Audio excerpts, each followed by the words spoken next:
magandang gabi po sa inyong lahat. Gusto ko lang i-share sa inyo ang aking nalalaman.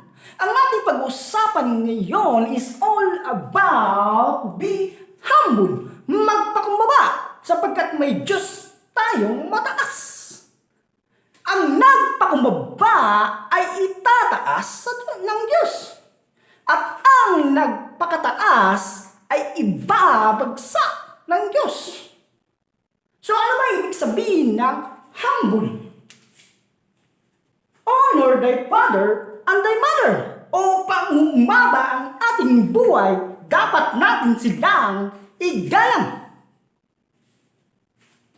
Ang paggalang ay pinapakita natin sa pamamagitan ng arigatou gozaimasu. I salute you. Good morning, good afternoon, good evening. Po, opo. Ang paggalang sa tao, anuman ang kanyang relihiyon, anuman ang kanyang estado sa buhay, may kapansanan man, mayaman o mahirap, ay dapat natin silang igalang. Ano ba? Understand the will of God ay nagpapakita ng pagpapakumbaba. Itindi natin ang plano o kalooban ng Diyos. Ang kagustuhan niya. Dahil kung ginawa natin ito, nagkaintindihan tayo, pinapakita natin ang pagiging humble. Pero kung hindi, baka tayo ay naging mataas.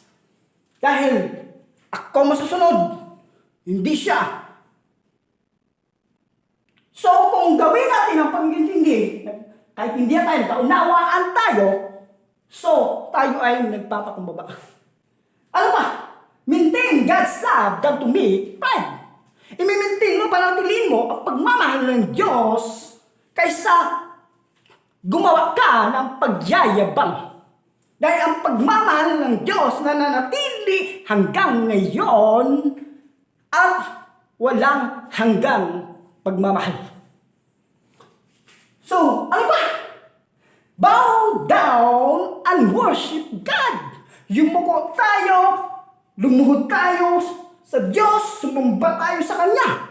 Sapagkat siya lang ang dapat nating sambahin. Wala nang iba. Ano ba? Love God above all. Mahalin natin ang Diyos sa lahat ng bagay. Dahil ang Kanyang pagmamahal ay walang pagbabago at panghabang buhay na pagmamahal ito.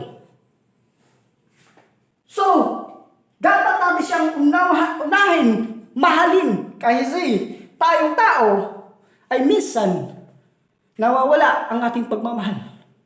So, dapat kung may pagmamahal ka sa Diyos, pinapakita lang na ikaw ay humble, mapagmaba ka. Pero kung hindi ka humble. Ano man, the last, everything we say, give thanks to God. Ano man ang ating natatanggap, material man o spiritual, ay dapat nating pasalamatan ang Diyos dahil lahat ng bagay ay pagmamay-ari ng Diyos. Ang ating lakas, ang ating buhay ay galing sa Diyos. So, ipakita natin na tayo ay mapasalamatin. Ang nagpasalamat sa Diyos ay nagpapakita yan ng pagpakumbaba. Kung hindi, dahil pigiran mo yan, kakayahan mo yan. No, hindi. Sa Diyos lahat ng galing ang iyong kayamanan o anuman ang meron ka. So, pakita natin na tayo ay magpakumbaba. So maraming salamat. Sana may natutunan kayo. Huwag niyong kalimutang i-like, share, and follow para updated ka sa aking mga videos. God bless. Ingat palagi.